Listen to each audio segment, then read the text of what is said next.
Това наистина е много специален момент за мен, защото най-накрая настъпи срещата ми с Mercedes-Benz SLR McLaren кола, която прикова вниманието ми още когато излезе преди около 18 години, а днес, освен че се докосвам до нея, имаме шанса и да я снимаме. Ще ви споделя всичко, което знам, както и емоцията ми за този наистина страхотен и много специален автомобил. Гледайте, защото обещава да бъде много интересно.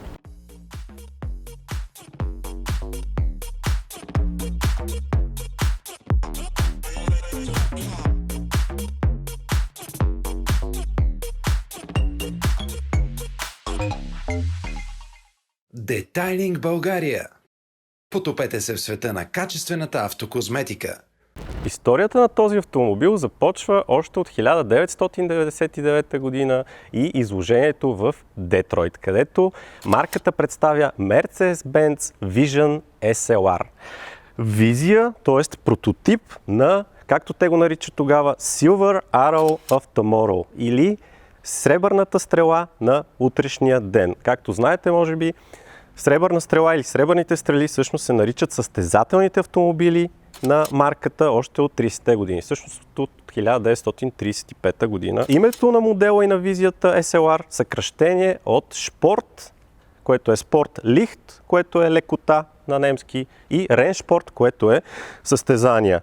Също името е препратка към този автомобил на фанелката ми, който е 300 SLR от 50-те години. Специално тази кола дори се е състезавала с хора зад волана като Сър Стърлинг Мос, Хуан Мануел Фанджо и Карл Клинк. Дори Стърлинг Мос печели легендарното състезание, изключително тежка надпревара Миля в Италия. 722 е номерът стартовият, който пък идва от часът, в който е потеглил, и този автомобил има издание малко по-специално и по-мощно от това, което също се казва 722. Концепцията или визията, както я наричат от Mercedes-Benz, се оказва изключително успешна. Хората много харесват автомобила и ръководството взема решение той да влезе в серийно производство. По същото време Mercedes-Benz или по-скоро Daimler или Daimler Chrysler притежават 40% от техния състезателен партньор във Формула 1 McLaren. И решението е взето те да бъдат отговорни за разработката на автомобила, като неговата разработка и производството не се случва в Германия, което е интересно, въпреки че колата е с емблема на Mercedes, а в Surrey, Woking, което е и McLaren Technology Center, тогава техният чисто нов развоен център. Самото създаване и проектиране на колата се оказва много интересно и много голямо предизвикателство, защото допреди тази кола McLaren имат единствен опит с шосеен автомобил и това е култовият F1 от началото на 90-те години.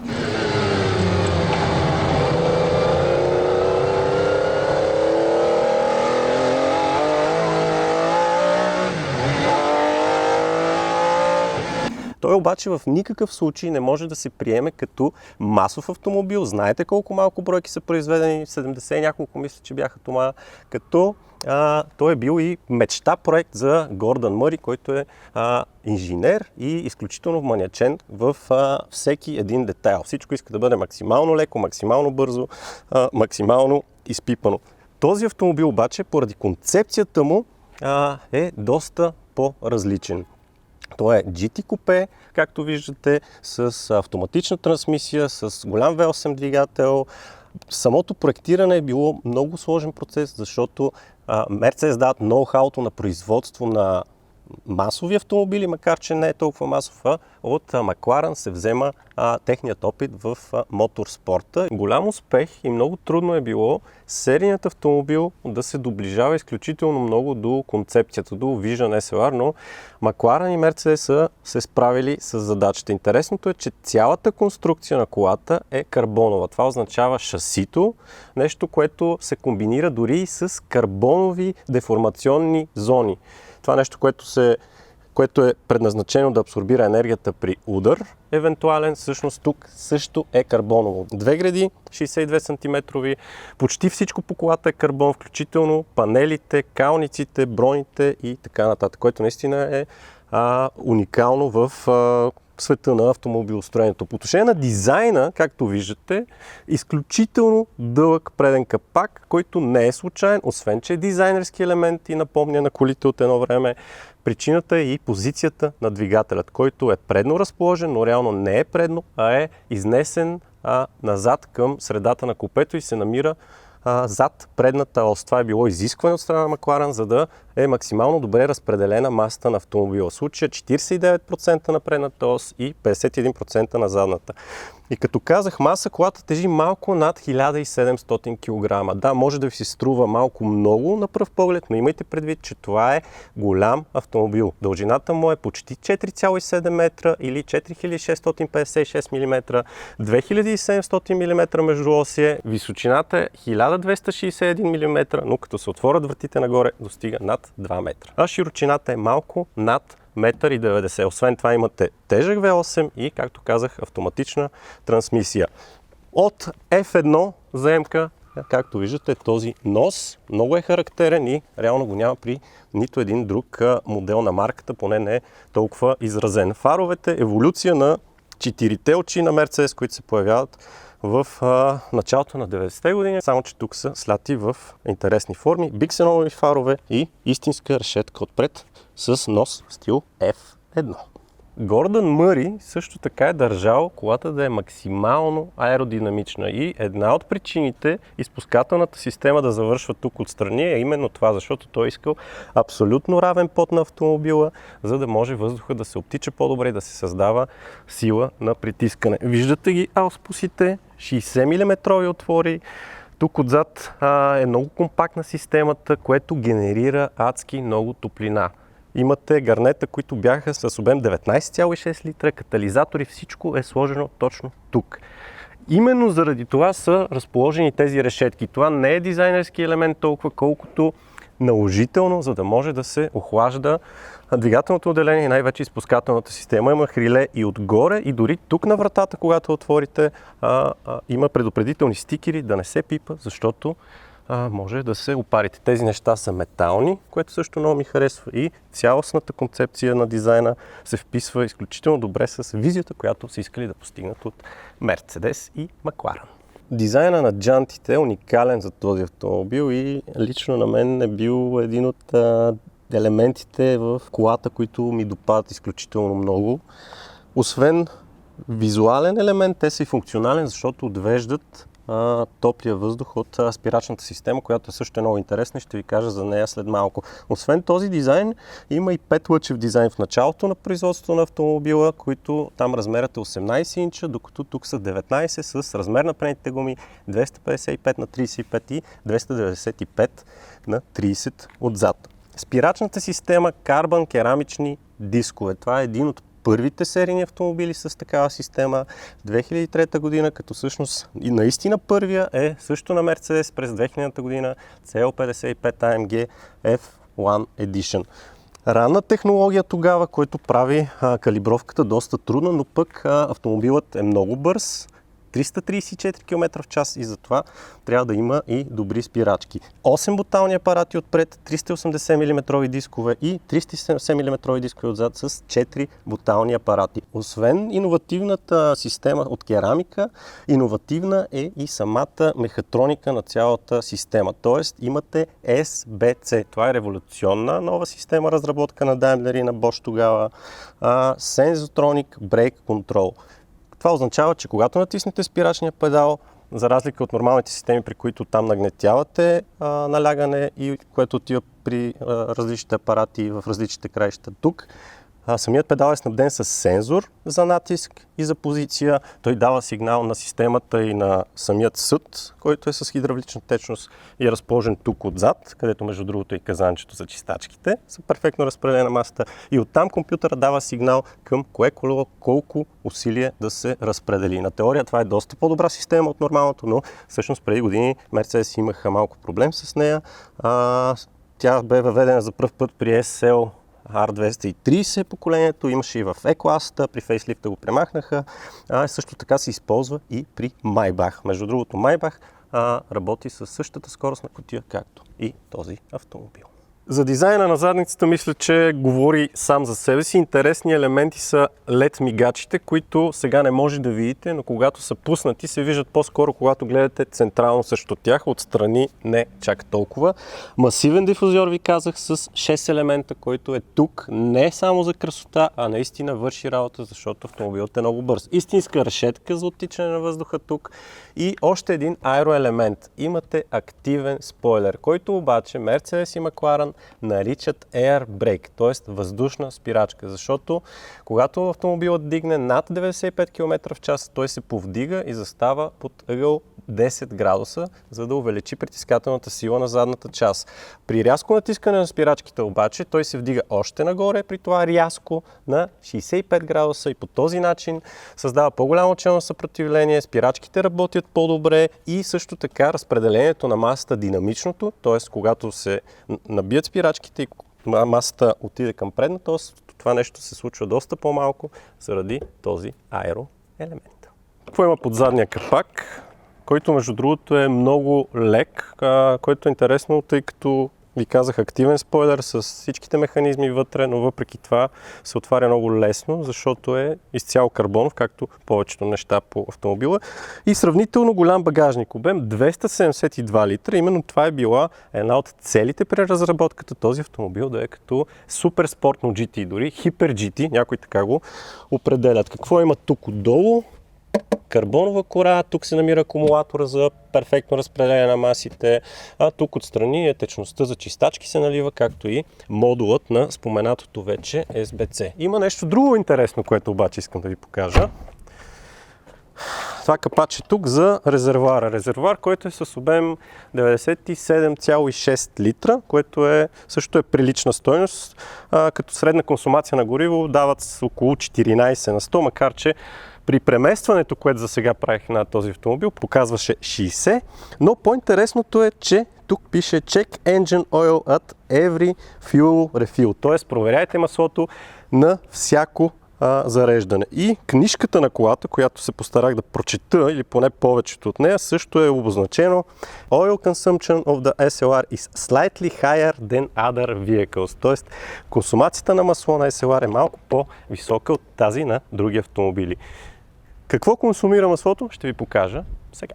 Процедурата за отваряне на предния капак започва като при нормалните автомобили с лошче там, но ще използвам момента да ви покажа как се отваря вратата. Натискате тук и тя автоматично се вдига нагоре. Това обаче е слабо място на този модел, защото амортисьорите, които я държат с времето, изпускат и не е много хубаво да я държите вратата отворена повече от 5, 6, 10 минути. И гледах едно видео, в което замяната на такъв амортисьор в Щатите беше около $2000, така че лично аз не искам да поемам този риск. Червено лошче, дърпа се веднъж, с което се откопчава този огромен карбонов капак. След това трябва да дойдете от тази страна. Бъркате тук отдолу над хрилилете и напипвате две метални лошчета, дърпате ги, след което придърпвате капака напред. И нещо, което съм гледал по различни видеа, след това собствениците или хората, които снимат, отиват и повдигат отстрани. Но в опътването пише специално да се натисне по този начин, за да се открие самият двигател. А защо Ванка трябва да се натисне така капака? Защото добър въпрос, Тома, ако един човек и дойде да го повдигне от тук, се усуква цялата конструкция, а това парче карбон не е много добре да го сучите или пукате, защото може да ви струва около 30-40-50 хиляди долара. Не съм точно запознат колко, но най-вероятно е в този диапазон. Самото масло пише Recommended Mobile 1 SAE 5V50, в случай, че ви интересува, се налива ето от тук, а също така имате и пръчка, класическа, не е с датчик, има и датчик вътре, но може да го проверите по механичен начин. Вижте двигателя, на който пише SLR. Пише SLR, защото е специално очевидно за това издание, но по-скоро вижте колко навътре. Всъщност той почва от тук и приключва някъде в тази част на таблото. Тази част тук е чисто за смукването на въздуха и охлаждането, както може сами да видите. Има табелка AMG на него, защото този мотор е с именно такъв произход. Ръчно сглобен AMG M155. Той е с обем 5,4 литра, не е 5,5. не се залъгвайте. 8 цилиндров V8 с по 3 клапана на цилиндър, с механичен компресор. Двоен, с два червячни механизма, които се развъртат до 23 000 оборота и нагнетяват въздуха с налягане 0,9 бара. Може да не ви звучи много като налягане, но това означава 1850 кг въздух на час. В резултат този мотор развива 626 конски сили при 6000 оборота в минута и забележете 780 Нм между 3250 и 5000 оборота в минута. По-интересното обаче е, че още от 1500 оборота, малко над така наречения idle speed и обороти на празен ход, генерира над 600 метра. При 2000 оборота вече имате над 700 Нм. Така че си представете за каква мощност става въпрос. Това е един от най-добрите мотори на Mercedes и AMG въобще. И като звук също така ще се убедите след малко, че почти няма аналог. Влизането не е от най-лесните упражнения, макар че от Mercedes казват, че вратите не са точно going тук горе, както са на наследника на този автомобил SLS и на 300 SL от преди години, а са, както виждате, вхванати в предната част, именно за по-лесно влизане. Прагът е доста широк, но за щастие не съм толкова известен, колкото Бритни Спирс. Не знам точно как е правилно да се влиза в този автомобил, но гледам да не надера готината червена кожа, която между другото се казва Silver Arrow. Интересно наименование, но това е препратка към едно време. Контролите на седалката са тук отстрани, а не на вратата. Тук са и копчетата за стъклата, както и дръжката за вратата, която изглежда стандартно. Самата врата е интересно, че е удобна и за затваряне, защото има две дръжчици. На SLS AMG можеше опционално да се поръча една лентичка кожена за по-лесно, докато тук е в обсега на шофьора, само че ще си помогна с долната дръжка. Като интериор не толкова ефектен на първо време, както екстериора. Има някои заемки като дизайн от SL R230. Виждате, воланът не е алкантарен, кожен е, мултифункционален. Уредите са си специално разработени точно за SLR McLaren. Пише McLaren в тях. Когато палите колата и дадете на контакт, отиват на максимум и се връщат обратно надолу. Скоростомер от 360 до 8000 оборота и в общи линии температурата отляво и отдясно показанията на горивото. Доста семпло. Няма никакви дисплеи, което е доста освежаващо. Централната конзола, някои интересни неща. Това тук мисля, че е алуминий. Тук под надпис SLR всъщност е разположен стереото, което е с CD. Виждате как изглежда с копчета, което издава все пак годините на автомобила. Семпла подредба. Тези два превключвателя са интересни, защото се отнасят за скоростната кутия. Скоростна кутия, която ви казах е 5-степенна, води се AMG Speed Shift R, като Mercedes са разполагали по същото време и с 7-степенна трансмисия, по-модерна и по-бърза, но от съображения за здравина са избрали този механизъм, защото е доста по-надежден и със сигурност е нещо, което е добра черта на SLR, което преди години са критикували колата именно заради трансмисията, но всъщност във времето е доста по-добър избор, защото си спестявате ремонтите по този начин. Как може да се сменят скоростите, освен от лоста в позиция D с плюс и минус, може да се сменят и с тези бутони, като интересното е, че не са пера, а са бутони. Вече при 722 Edition и по-новите модификации на този автомобил има и пера. Колко бързо да се сменят скоростите зависи от тези два превключвателя, Mode и Main. От Mode имате позиция C и S, като C е Comfort, S е Sport. Но освен това, ако дадете на Man, което означава меню, вече отивате към този превключвател и отделно имате още 3 допълнителни позиции. Едната 1, 2 и 3. При едно се води спорт, при 2 е супер спорт, при 3 е рейсинг, като в книжката на колата пише Racing Like Driving или нещо такова и отдолу също е подчертано, че трябва да се спазват самите закони. Истинска ръчна спирачка естествено. За седалките да допълня, освен червената кожа, която е страхотна комбинация и класически цвят за подобен автомобил, самите седалки са карбонови, изцяло карбонови корита, без настройка на ъгъла между облегалката и седалката.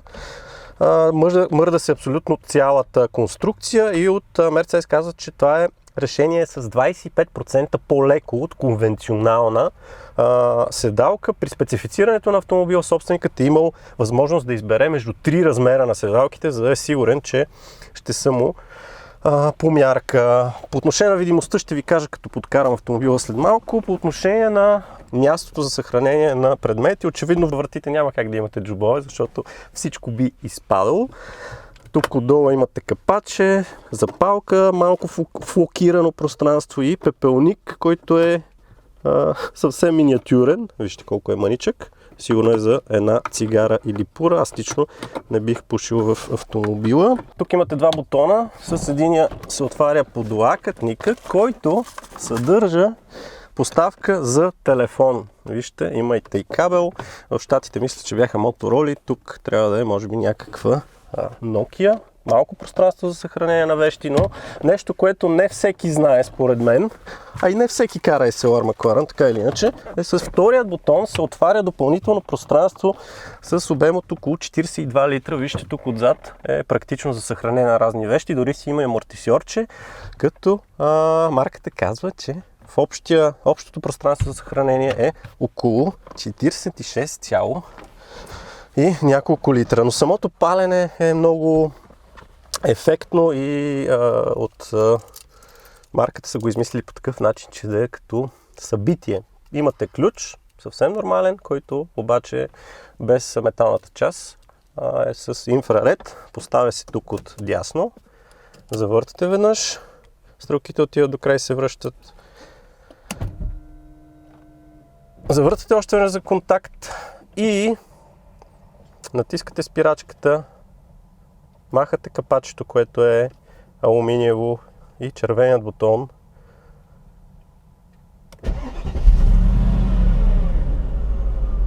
Пали колата. Още нещо, активният заден спойлер и така нареченият Air Brake може да се изкара и ръчно с повдигане на този централен бутон, за да е по-ефектен автомобила, или долу в позиция тест, при едно натискане спойлерът прави това движение, за да демонстрира какво може, да го проверите или просто да се изфукате. Как обаче се усеща SLR McLaren на пътя ми е мечта да разбера и нямам търпение да изляза и да покарам, да се възползвам от тази страхотна възможност, за която благодаря на Classic Cars Club за организацията и за съдействието и за любезното отношение. Естествено на собственикът, който ми разреши да подкарам автомобила и да ви кажа как се усеща той на пътя.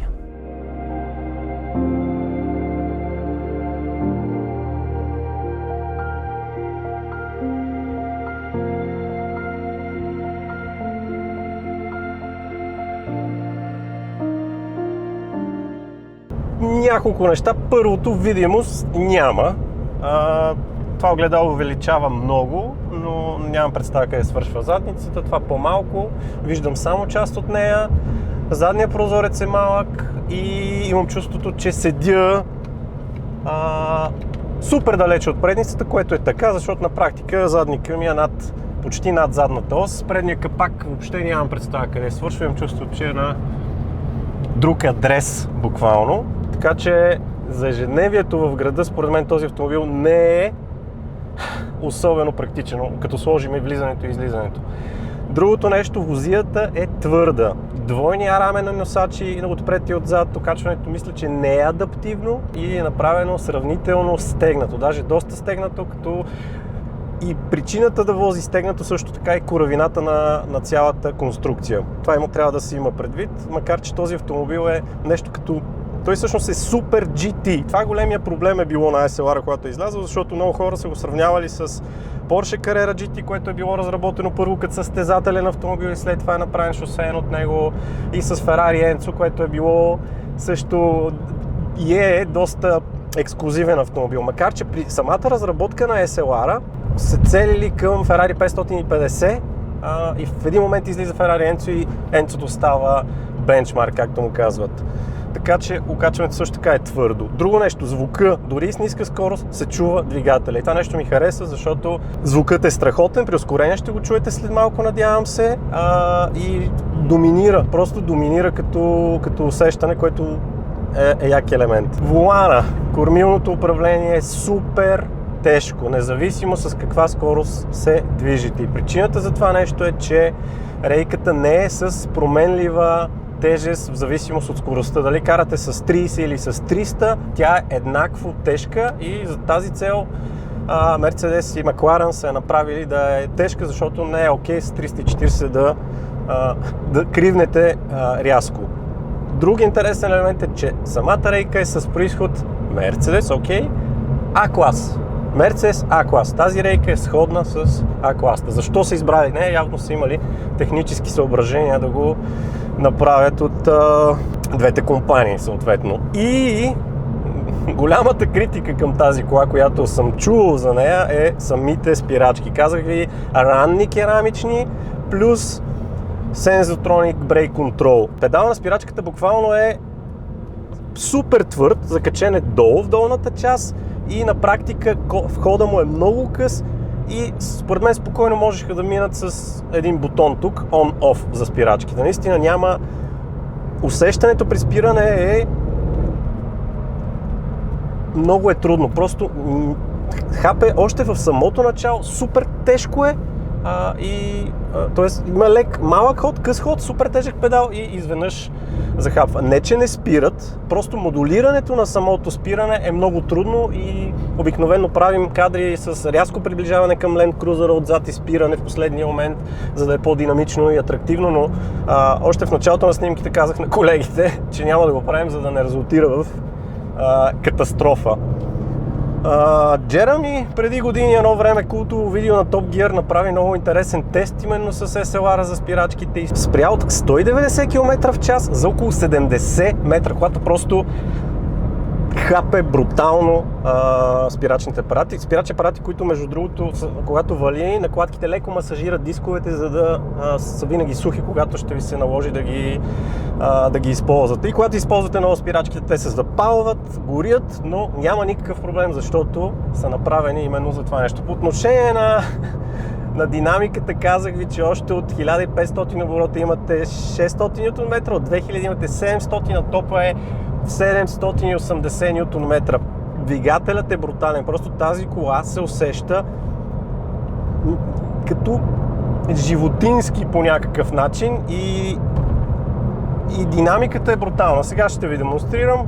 Карам на магистралата, минавам в най-бързата лента, заставам, държа право кормилото, 70 км в час.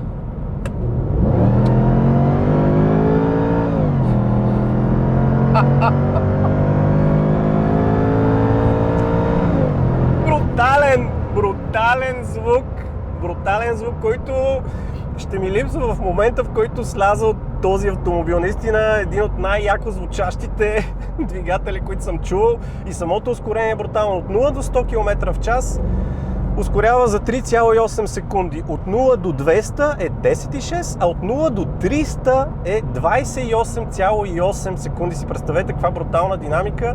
334 км в час максимална скорост. Ако ви интересува разхода, когато местих колата беше 60 на 100, сега случай падна на 23,3, но съм убеден, че може да понарасне. Не случайно резервата е 12 литра. Самия механичен компресор също се чува, когато ускоря, и това също допринася за нестандартното усещане, защото, знаете, механичните компресори не са чак толкова разпространени в днешно време. Усеща се като muscle car.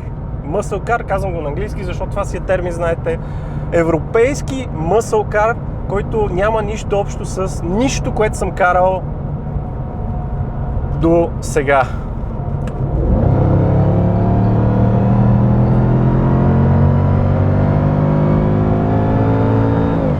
Какви други версии има и колко струва тази кола и колко струват и другите модификации е интересен въпрос. Тази от първите коли, макар че 2006, те почват от 2003 и се произвеждат до около 2009-2010. Това е версията купе с тази мощност. По-късно излезе също и версия Roadster, излезе версия 722 Edition, както е на тениската ми заради времето на тръгване и така нататък на Сър Стърлинг Мос, Бог да го прости, която вече е по-мощна. Тя е 650 конски сили и мисля, че нютон-метрите бяха вдигнати. След това излезе Roadster 722S, която е още по-специална, и свръхспециалната версия, пак ще спомена името на британския състезател, Сър Стърлинг Мос, защото именно така кръстиха Мерцедес този супер ограничена модификация на SLR Макларен, която се водеше именно SLR Стърлинг Мос, която е без предно стъкло. Всъщност има две стъкълца, които са буквално ето толкова, и кола, която е вече с 660 коня и развива 350 км в час. И слушах един подкаст, където Крис Гудуин, човекът, който е отговорен за разработката на повечето коли на Макларен, казва, че им се е налагало да вдигна 350 с каска, за да бъде сертифицирана тази максимална скорост. Тогава Крис Харис го попита как ти изглеждаше каската след това, който е интересен въпрос. Наскоро писах за продаден такъв за на около 600 км, мисля, че беше Стърлинг Мос Макларен, и беше около 3-4 милиона лева, ако не се лъжа. Цените на тези автомобили, в зависимост от колко километра са и колко са запазени, започват около 200-300 хиляди евро, и 722 Edition вече са около милион и нещо, така че доста варират. Ако се интересувате, може да влезете и в нашия сайт да проверите, защото съм писал неведнъж за подобни автомобили, и също следя и много любопитни сайтове като mechatronic.d, и освен това и един, който е RM Sotheby's, които са търковете, знаете. Ето, примерно кръстовище, нямам идея, предницата ми стърчи вече, аз съм навлязал. Честно казано, не съм бил в Париж и не съм виждал Айфеловата кула, но като гледам предницата си представям, че може би така изглежда Айфеловата кула, ако легна под нея и гледам нагоре. С подкрепата на Детайлинг България. Друг интересен факт: произведени са общо 2167 екземпляра общо от целия модел, като при дебюта на колата Мерцедес имаха по-сериозни очаквания, планираха да произведат общо около 3500 коли, но търсенето не беше толкова, колкото те се надяваха, което всъщност е плюс за собствениците на тези коли, защото ги прави още по-ексклузивни като цяло. От тях 1262 са купета, като това, 520 са роудстъри, 275 мисля, че бяха 722 Edition-ите, и само 75 броя са въпросните Стърлинг Мос, така че брутален, наистина брутален автомобил, който определено не е за всеки ден, което със сигурност ви е ясно, но това, което ми харесва, е, че е супер специфичен. Друго нещо, което е важно, че благодарение на този автомобил съществува програмата за серийни автомобили на Макларен. Макларен Automotive, защото преди това Рон Денис и неговите колеги и други хора са се занимавали основно и само с състезателни програми. И ако не е било ноу-хауто на Мерцедес, което им внасят с този автомобил благодарение на договора им и по-скоро на това, че Мерцедес притежава 40% от Макларен, нямаше да е същия Макларен. Тоест MP12, 4C и така нататък, забравих му дългата абревиатура, съществува и всичките следващи модели благодарение на тази кола. Дори е имало прототипи вече с MP12C с двигатели Мерцедес, защото това е било идеята. Идеята е било този SLR Макларен да е началото. Едно начало на серийната програма на Макларен, серийните автомобили, шосейните, но поради независещи от мен и от вас обстоятелства, двете компании си разделиха пътищата и Макларен се обособиха като собствен производител и те започнаха да си правят двигатели. Тоест това е наистина едно парче от историята, изключително важно за Макларен, изключително важно за Мерцедес, колкото и да има критици на този автомобил да казват, че не бил супер спортен и така нататък, и защо бил с 5-степенна кутия, макар че това е добър вариант, защото кутията е здрава. Така че изключителен ден за мен, докоснах се до кола мечта, до кола, която ми седи на постер в гаража Макларен, в случая там обаче е Стърлинг Мос Edition. Благодарен съм, че работата ми позволява да го правя, и съм благодарен на хората, които ми се довериха също, казах ви, Classic Cars Club за доверието, и също така на собственика, който ми позволи да да карам този автомобил. Ще му дам още няколко пъти газ и ви оставям. Абонирайте се за канала, ако още не сте, и също ни следите в Instagram, защото качваме истории от начина, по който снимаме. Виждате локации, шеги, които си правиме, и нещата как се случват зад сцената, къде лепим GoPro-тата. И също влизайте и в сайта ни Dizzy Riders BG, защото той бе в началото и продължава да бъде интересно място за хора като нас, които се интересуват от автомобили, и това им е голяма част от живота. Това за сега от мен. Нас. Чао!